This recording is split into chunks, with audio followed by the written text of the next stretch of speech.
for Money Info, presented, of course, by the great Wize Oz. Your host, Charles Moskowitz, and good morning. How are you this morning, Cliff? Excellent so far, and of course, ready to go. So you went to Fenway Park yesterday. Not yesterday, last Sunday for my second shot. Had absolutely no reaction to it whatsoever. Okay. So I'm kind of pleased with that because I know that Greg and Carol are both out after their second shot. I've heard about people who have had problems with it, but not so much. Do you know what they got, Cliff? Did they get the Moderna or the Pfizer shot? I'm not sure. It's the one that requires the second shot, and Yeah, they both do. just a few Most of the minor. people that I've spoken to, and there have been several who got the Moderna shot, and they had reactions. They had, like Greg has some fever.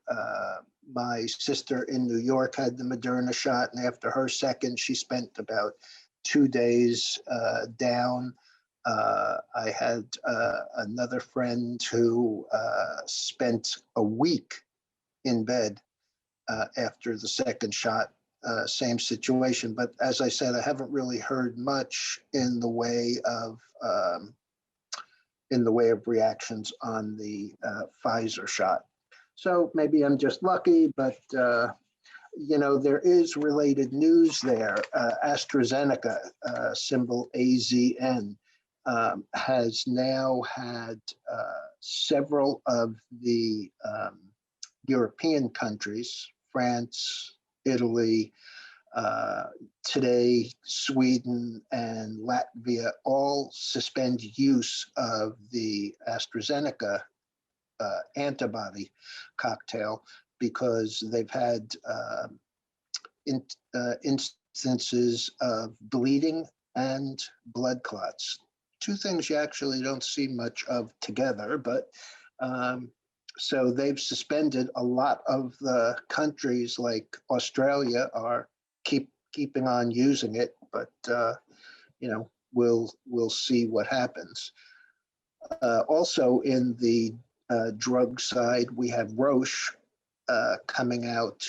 Roche is a foreign company, so it doesn't trade here the way that it trades in the EU, but they have a new variant test, which seems to be working really well. And in a totally unrelated but drug issue, Purdue is trying to get out of bankruptcy. Remember, Purdue was a private company owned by the Sackler family, and they were the biggest producer. They were the producer of OxyContin, which has caused some massive opioid issues with addiction. And we'll mention that to Kelsey Ramadan when she comes on, because our interview with her, she is the CEO of MindCure, the symbol for which is M as in Mary, C as in Charles, U, R as in Robert, F as in Frank. And it's a Canadian company. And so that's why it has a 5-letter symbol for it. And they're making some great strides with microdosing of psychedelics. This is kind of interesting because it looks like a great deal of what's going on in the alternative medicine seems to be coming out of Canada. I mean, we had cannabis, we have CBD. These things have gained a great following in Canada, and we have several states that have approved a lot of these things for medical use, and now we're going through the entire country, state by state, with decriminalization of cannabis. And so that's a burgeoning industry also. And I think that MindCure is going to be a big piece of that. The other thing we have right here is the market. The Dow's down. Dow is down 137. The Nasdaq is up 143, which is a little over 1%. The S&P made another new all-time high. The Russell is a little on the soft side, down 1.17, and the transports are down 208. So transports the big loser, and the Nasdaq the big gainer. I see that Kelsey is with us, so I'm going to bring her into the conversation. We had a very unfortunate circumstance the last time she was on. I couldn't hear her, she couldn't hear me. Zoom wasn't working, so we did it over the phone. And so I'm really glad to have her back, especially the day after we have some pretty big news from the company on having a new COO, Chief Operating Officer, who comes with a great pedigree, actually comes from Johnson & Johnson. So I don't think that, you can do a whole lot better than that in bringing someone into a small company. So Kelsey, feel free to speak. Hal, thanks for having me. This is tremendous. I'm glad we can all hear each other and this is all working. Yeah. So tell us about your new COO. Yeah, Tarek Labadi. So we were really fortunate. We went to market, and as you do when you're hiring for this kind of senior level leader, a lot of quiet conversations and phone calls in the back rooms, trying to lure people away from their existing great employers. And we were so fortunate to get Tarek. Actually, he led Johnson & Johnson in Morocco for a number of years, and then came over to the West. And when he left Johnson & Johnson, he actually went to one of our competitors in the natural product space, a company called Aurora. And Aurora is a cannabis company up here in Canada. Always competing, Aurora, with Canopy. And he was leading some strategy over there. And so when we saw his work history, we thought, what better person who's led a drug development company, and then further to that has been in the space of deregulation with a similar kind of history, cannabis, rolling that out and how that has transpired. And we're seeing a lot of similarities with psychedelics. And moreover, that he was in the strategic aspect of the business, even felt like a better fit for us, because at this time in psychedelics, so much of who we believe will win is based on how we choose to strategically align ourselves, what M&As we're going to take on, that kind of work. So just so grateful to have Tarek as a part of the team. Yep. And, a lot of these smaller companies tend to, if not fall by the wayside, either get gobbled up by a bigger company or invested in. I know that Aurora, the symbol for which is, I believe, ACB, the stock came down awfully hard, and they reversed it 1 for 12, which is somewhat helpful for reducing the outstanding and the float. But you also have big investments in some of the other cannabis names. APHA, Apria has a joint venture. And obviously the biggest investor of size that people would readily recall and identify with is Constellation Brands. Right.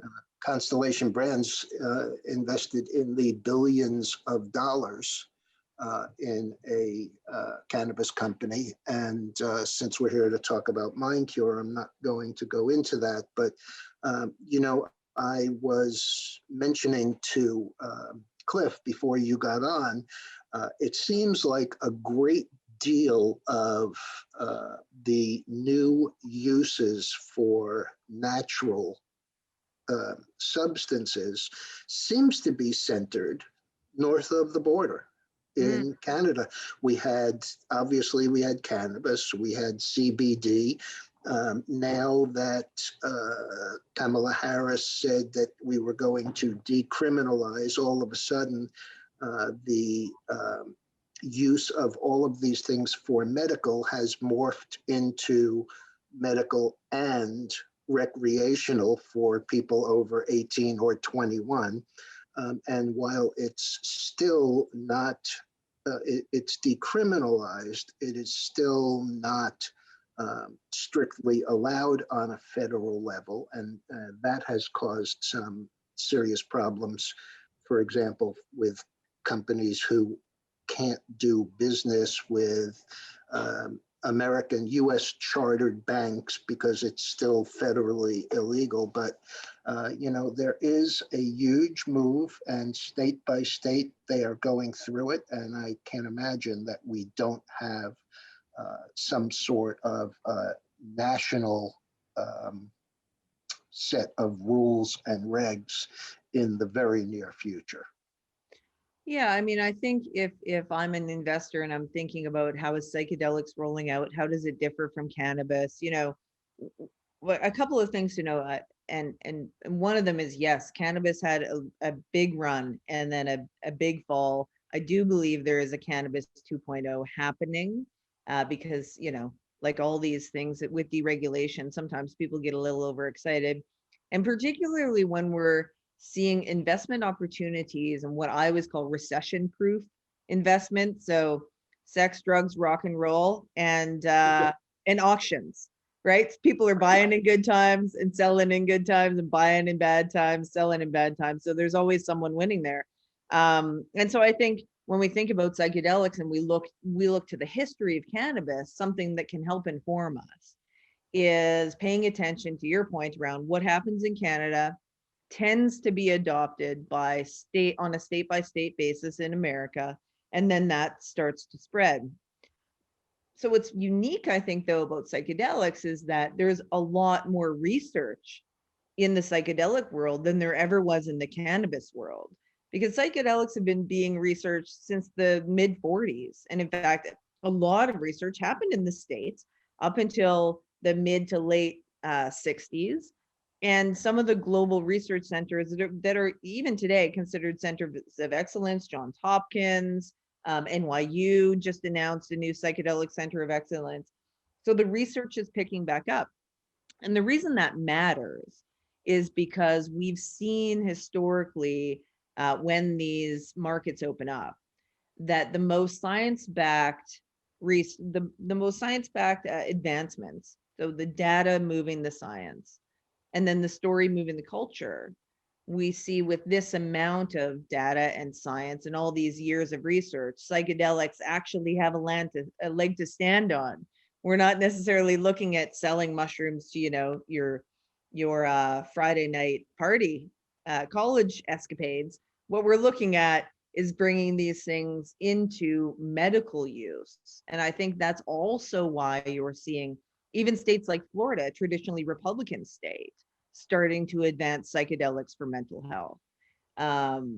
It's very interesting to see how the rollout is happening. And again, I think a lot of it has to do with the robust science that's actually behind it, that are giving regulators and individuals a lot of confidence in the sector. Yeah. And there's been a lot of news over the past 2 or 3 years. There was news today on Purdue, which was Purdue Pharma, which was a private company I was mentioning to Cliff, that looks like it has a $10 billion plan to come out of bankruptcy. It was owned by pretty much an individual family. They are the makers of OxyContin, which clearly has a use, and there clearly is a need for long-term pain relief from some very specific illnesses and diseases that, really we're stuck with at this point in time. But, there is a huge opioid drug issue. And I'm just wondering how MindCure looks at that and if it can be helpful at all in that area. Yeah, so I don't know how much my apologies, I didn't hear the first part of the show, but maybe I'll give the listeners just a really quick 101 on what drugs are available, why that makes sense, and what these things can address. And we'll toggle right into this idea of opiate addiction. Yeah, that's great. So we have psilocybin, which is, formerly known as magic mushrooms. We have DMT, or 5-MeO-DMT, which is traditionally toad venom. We have mescaline products, which would be coming out of like peyote, it's cactus. We have MDMA, which is has been deeply researched by an organization very well respected called MAPS in the United States. We have something called Ibogaine, and Ibogaine is a derivative of an Iboga plant that comes out of Africa. That's another psychedelic. And we have ketamine. So ketamine is legal through much of America, and there are ketamine clinics opening up all across the states. And why this matters to anyone who's listening could be that ketamine is predominantly focused at addressing depression and anxiety. And so there are psychedelic clinics opening up across the states with ketamine addressing depression and anxiety. Now, moving on from there, we have psilocybin, which a lot of people have heard about. We're talking about decriminalization, which again, asterisk does not mean it's legal. Don't go and get some. It just means you're unlikely to be charged, but it's still an illegal activity to possess psilocybin. Up here in Canada, there's a special provision that's opened up where you can apply. So we're doing a lot of end-of-life anxiety treatments for cancer patients up here, that kind of thing. And psilocybin is used for a variety of things. Again, depression, PTSD, anxiety. Psilocybin is kind of the wonder psychedelic. And then we get into this interesting topic of Ibogaine, tying into what you were talking about with respect to addiction.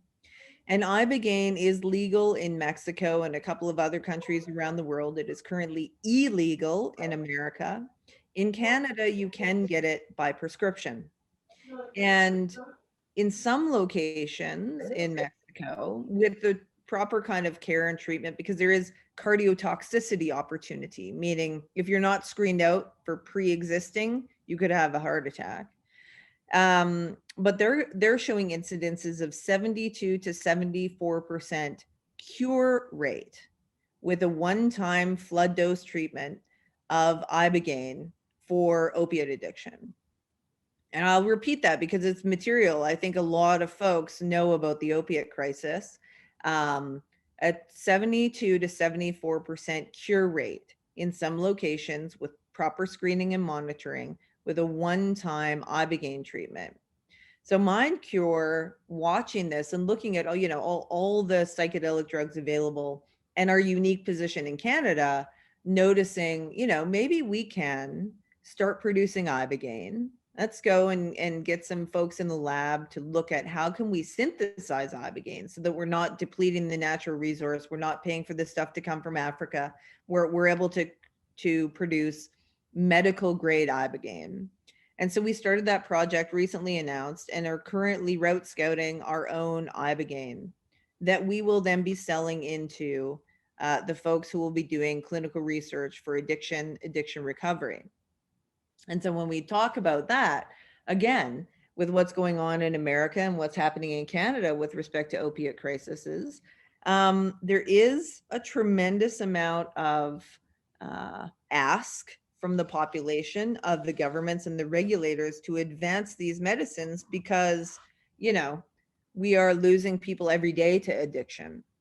And the same goes for when we talk about mental health disorders, right? We have an epidemic of mental health challenges, partially as a result of COVID, but also due to a variety of factors.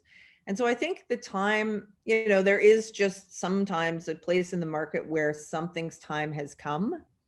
and the convergence of mental health disorders, opiate addiction, cannabis having just come through, that paves, a runway, as far as I'm concerned, with respect to psychedelics and these medicines being available to really, really help people.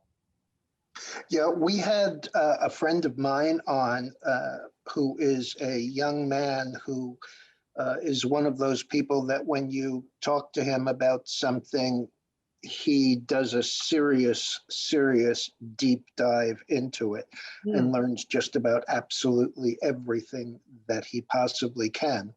And he has written several articles for my market letter, all under the title or the subject matter of biohacking. And when I was first shown this company, he was the first person that I called. And he was totally familiar with this.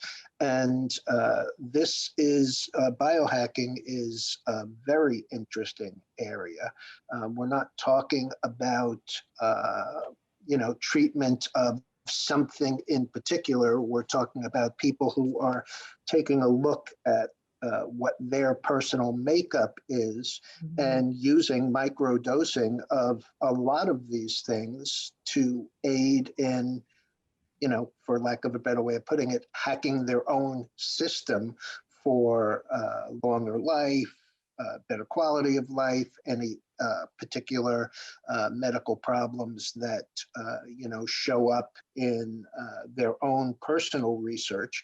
And I think that that is also a really big part of the stuff that you're doing, morphing into yet another area.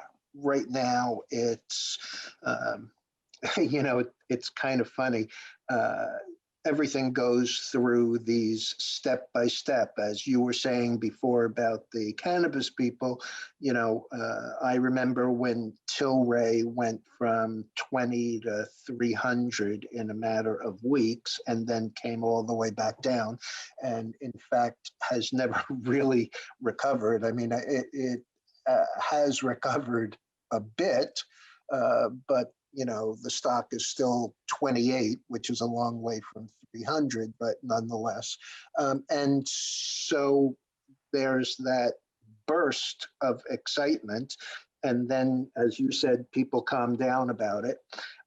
And big people come into it. And, this biohacking is kind of the same way.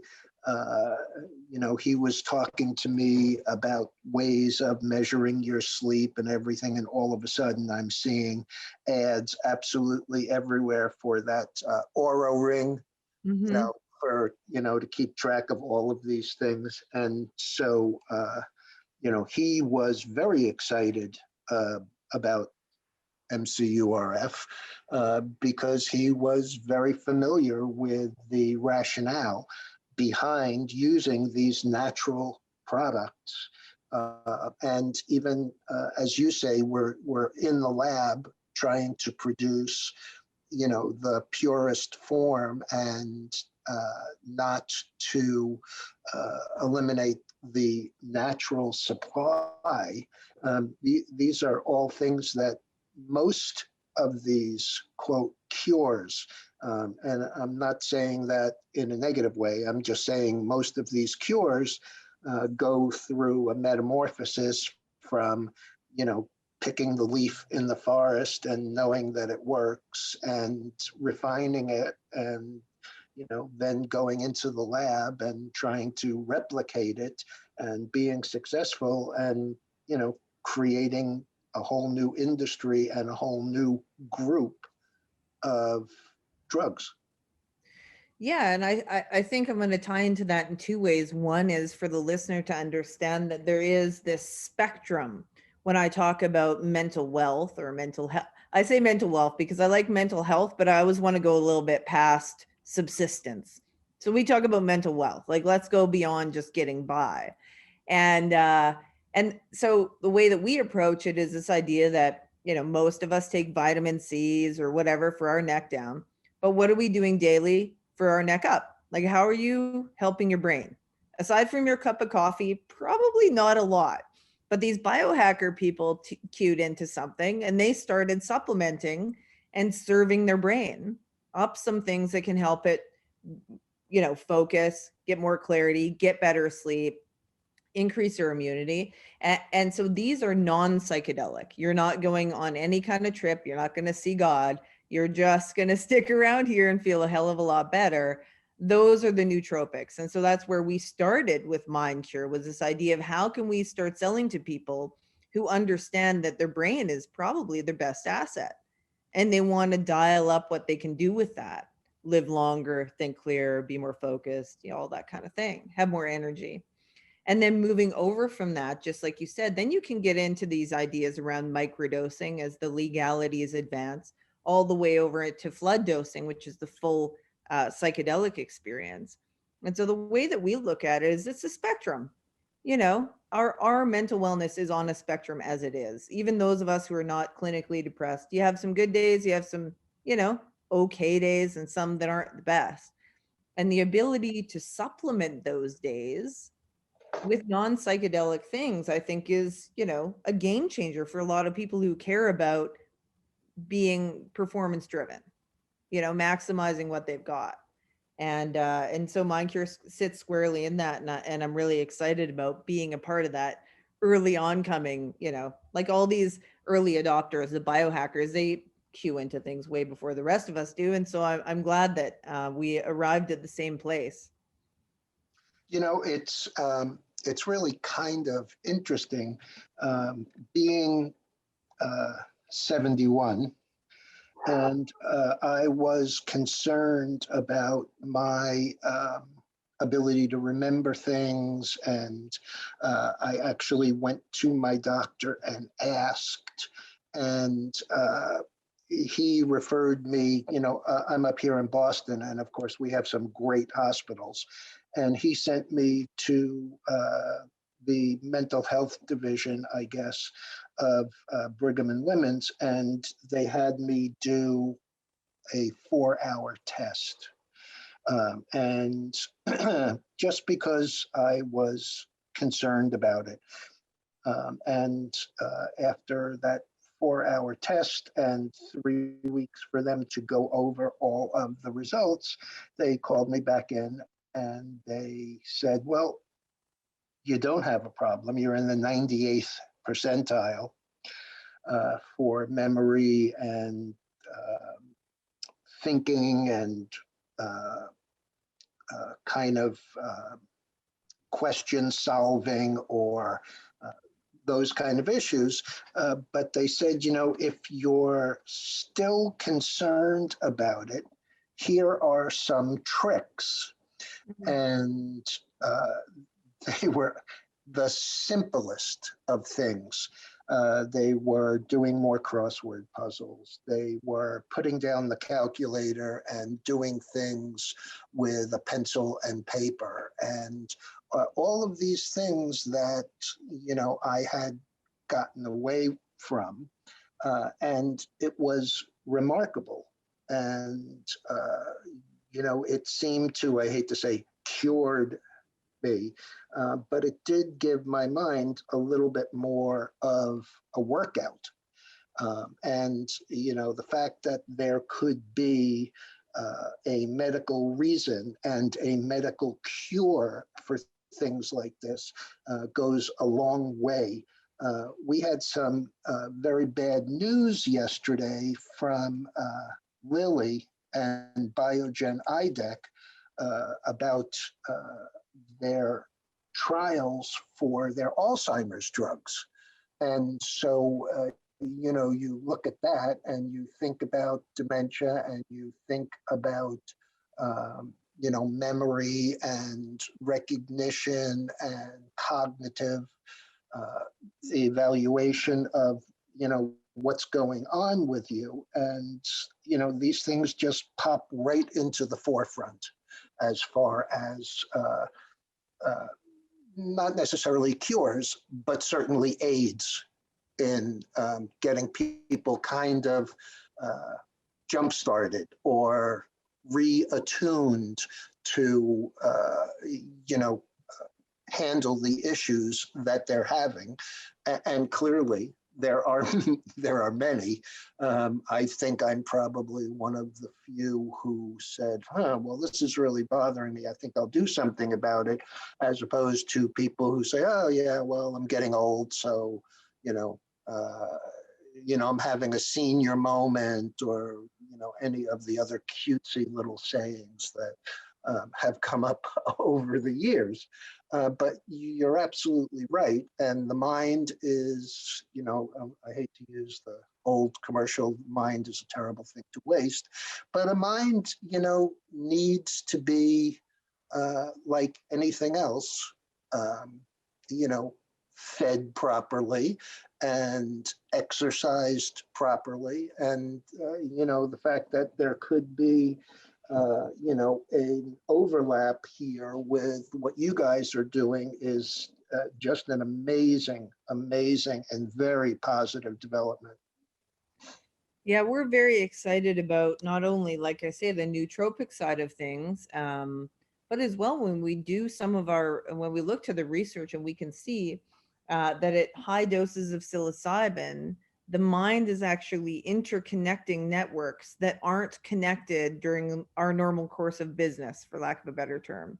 And so there is reason to believe, and it was some sad news around the research that there was a lot of hopes pinned on that research.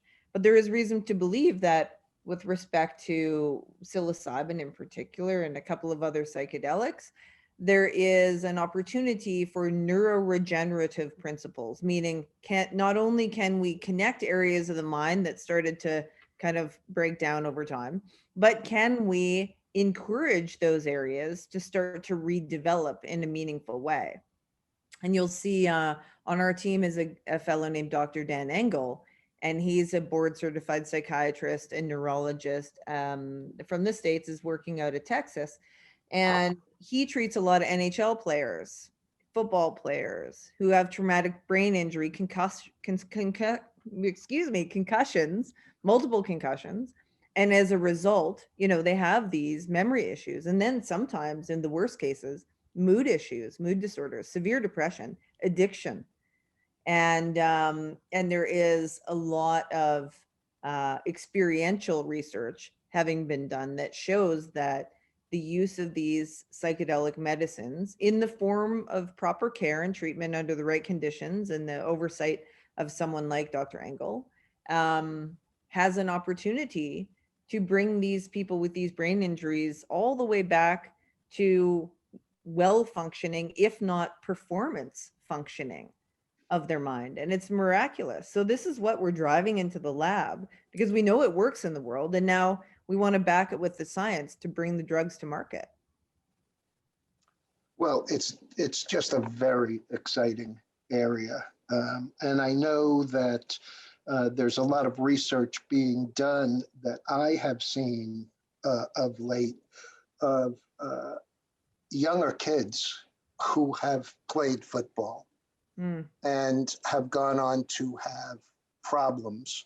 And of course, all of a sudden they become dual diagnosis kind of issues where, a kid is learning, is falling down, and maybe he's getting a little bit more into negative stuff, maybe on the crime side or the drug side, simply because he's had problems and it has impaired the ability to make good decisions. And so that seems to be growing in size as far as a sample of some of the problems for these things. And, clearly anything that helps is great. It's kind of funny. The memory part of all of this is just a minor aside. I'm in a Facebook group with people who I graduated from high school in 1968 probably before you were born. And somebody was mentioning something about remembering certain things. And what I found incredibly interesting and kind of funny is that, you know, with all of the modern devices, the smartphone in particular, you know, if you ask somebody what their best friend's phone number is, they don't have a clue. But if you ask them, what was the phone number at your home when you were growing up, so 60 or 70 years ago, that number they remember. And it's just remarkable how that happens, and how there are just, you know, no end to the surprises that the mind actually has for you.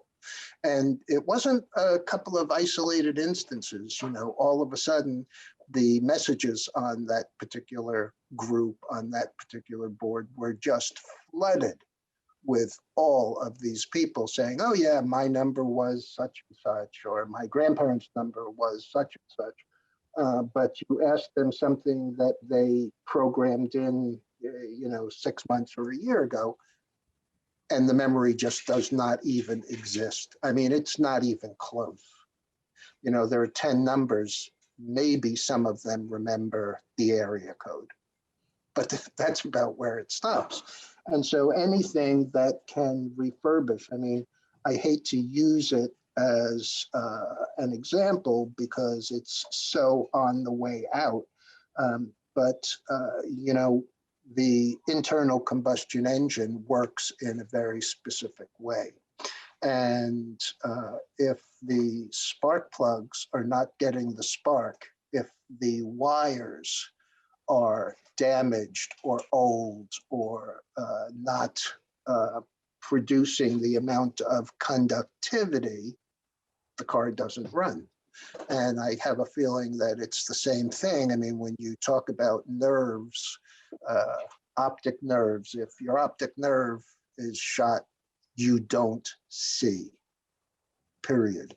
And so there are a lot of things within the body that, if you're talking about refurbishing the connection from, you know, the nerve ends to what actually tells you and identifies what is going on, you know, if there's a way to do that and to increase that conductivity, that is, you know, kind of a home run.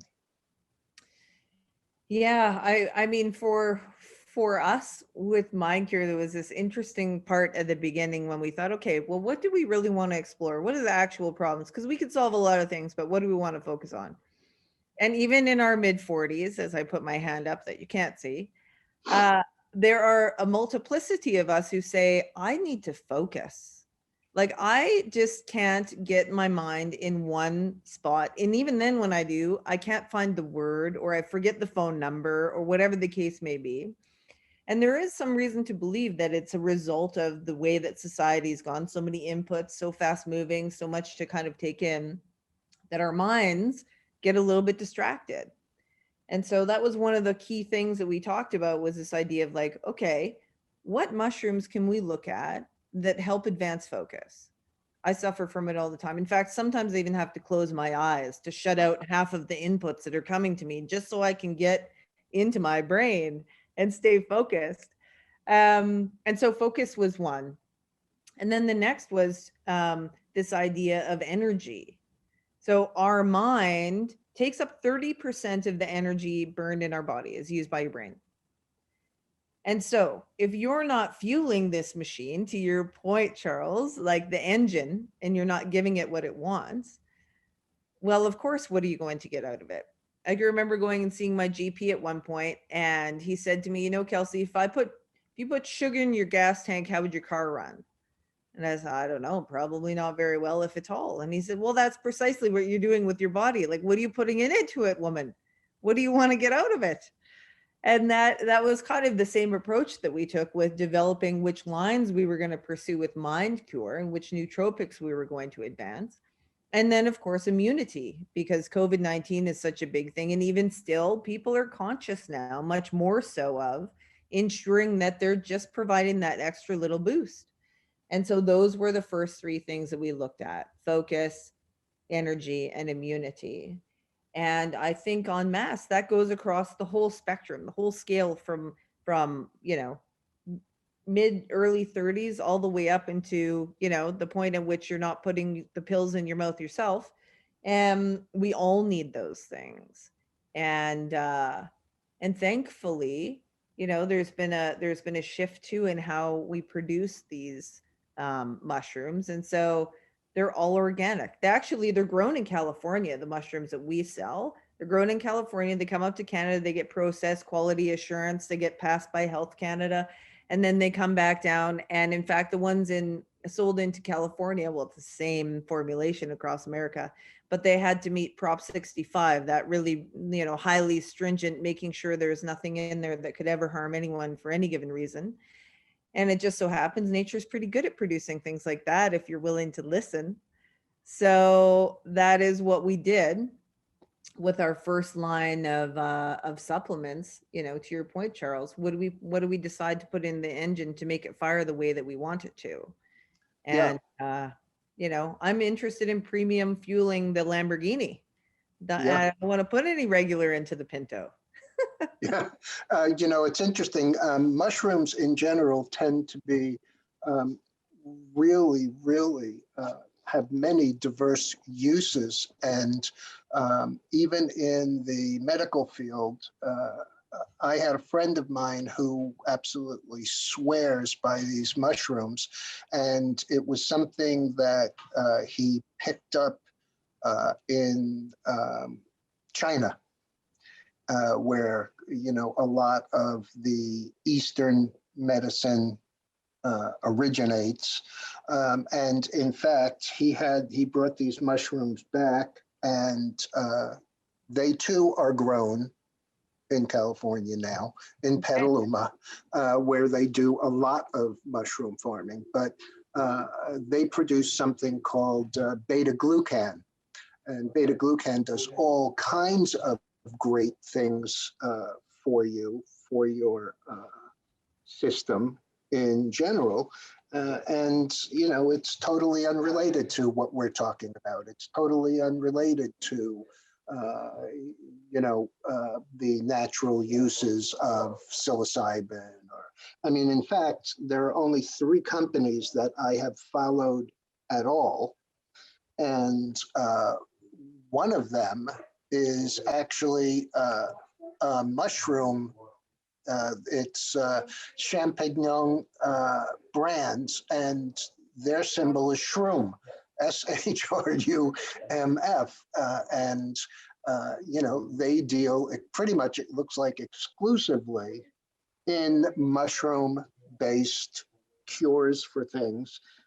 And there are so few companies in your area, and you seem to be in a position where you are clearly not wasting the first to market by building the kind of medical organization and research organization that is, so necessary in order to push this stuff forward and, to really get the full advantage of the area that you're working in. And I applaud it. I think it's just great. Well, thank you. When folks like Peter Thiel, one of the early investors in Facebook, come into the market and start placing their bets, I think there's something there. And you don't exactly have a short-term history on building companies. No. Which we mentioned the last time. As again, I'm going to say it, but I'm going to say it. It probably should be entrepreneur as opposed to female entrepreneur 3 times in Canada. And so I think that if people are going to bet on something, you bet on the winner. And so, I'm very excited about your company. Well, thank you. I mean, we're doing our level best to move as quickly as we can. I think that's the lovely thing that's afforded to a few of us who are first to market. And and being really strategic about partnerships and looking at how we can get access to near-term revenue. Because of course, a lot of this drug development that's blue sky stuff. Those are Hail Marys, and everybody would love to catch one, and everyone is trying for one. But in the near term, I would encourage anybody we've piqued their interest around psychedelics, look around and see who's actually driving revenue in the near term. Some folks absolutely are not, and they're just going to keep coming back to the market and raise and raise and raise and raise and dilute and dilute. And then there's other folks who go, yeah, we'll get a war chest going. And in the meantime, we're going to build out something that's driving revenue. And for us, it's called the digital therapeutics platform. And it's what the psychedelic industry, we believe, will be rolled out on. It's basically like the Netflix of psychedelics. So what's the best medicine for me? How best do I care for myself afterwards? All backed by something similar to what you mentioned earlier, Charles, the Aura Ring, these wearables, the Apple Watch, in a way that people can actually measure specifically, how am I functioning? Because a lot of this stuff is lovely to talk about, but I, for one, like to know, is it really working? And that's what we're building in the near term. Yeah, and it's interesting. The point that you make about needing money is really the axe in for a lot of small companies. And I've been talking about it for several years. The new drug pipeline is not a pipeline at all. What it is companies, big companies that have an interest in something that a little company is doing. And so if they make great strides, they get bought. People don't realize when they see the news on an acquisition of a stock that was, already moved up from 7 to 10 to 15, and the company gets bought at 30, and it's 100% premium. The cost of that for some of these bigger companies is minuscule. I mean, you look at your company with 52 million shares fully diluted, including all of the warrants and everything, selling at, let's just call it 40 cents. There's a market cap there that is minuscule if you do something that J&J wants. And they don't mind paying 100 million for it, 100% over where you are. Because what it means to them is they didn't have to spend the money on R&D because you did. They didn't have to spend the money on testing because you did. And, in the grand scheme of things, when you talk about even the most minor of orphan drugs, you could be talking about one that has very little, very tight focus that, might only produce a couple of $1 billion a year. Well, a couple of $1 billion a year in revenue, all of a sudden, when they're paying, 100 million for it, starts to look pretty cheap for acquiring all of that R&D and testing. And I think, that's one of the biggest attractions, which clearly you are exercising. As I said, you're not squandering your first to market or first to at least be recognized as a force within that market. It makes it very exciting, and while there are people who will buy the stock at 38 and sell it at 44, I don't really have a problem with that. It creates liquidity. But when I look at it as probably worth a couple of dollars. And, it's kind of a lottery ticket down here at 38 or 40 cents. And so, when I look at being committed to the long-term value of something that I see, it's a buy and hold, and I put it away, and, however it works out, it works out. Yeah, well, obviously I wouldn't be here. I have other places to be, but I wouldn't be here if I didn't think there was a lot of room in the market to create some value. I came out of retirement to do this. And so it seems like there aren't a lot of opportunities in one's life to both do good and do well, right? We're gonna provide something that actually has a tremendous amount of value. It has a tremendous amount of demand, and the market, the timing is just perfect. So I'm fortunate for the opportunity for the Renaissance in psychedelics to be coming now, and for us to be squarely centered between, the crosshairs of this opportunity. Well, thanks, Kelsey. I really appreciate, you taking the time to spend with us. And, with just a couple of days' notice, you are certainly welcome to come back at any time that you like, or with any new information or, a solid press release that some people will see and not really understand, but that you consider to be a major stepping stone for you and the company. So again, thanks for coming on, and we really appreciate your time. Well, thanks, Charles. Happy to be here anytime.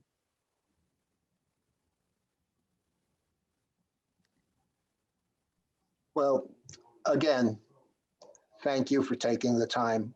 As you said, I know that you have other places to be. So we'll look forward to seeing you again. Thanks. And I'll get you a copy of this so that you can post it on your website. Good-o. Thanks, Charles.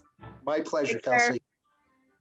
You are listening to the Great Wise Oz, Charles Moskowitz in Boston. Right here every single Tuesday morning in the 11 o'clock hour on WPSL Port St. Lucie, the talk of the Treasure Coast, on Google Home, Alexa, and the TuneIn app on your smartphone. This is WPSL Port St. Lucie.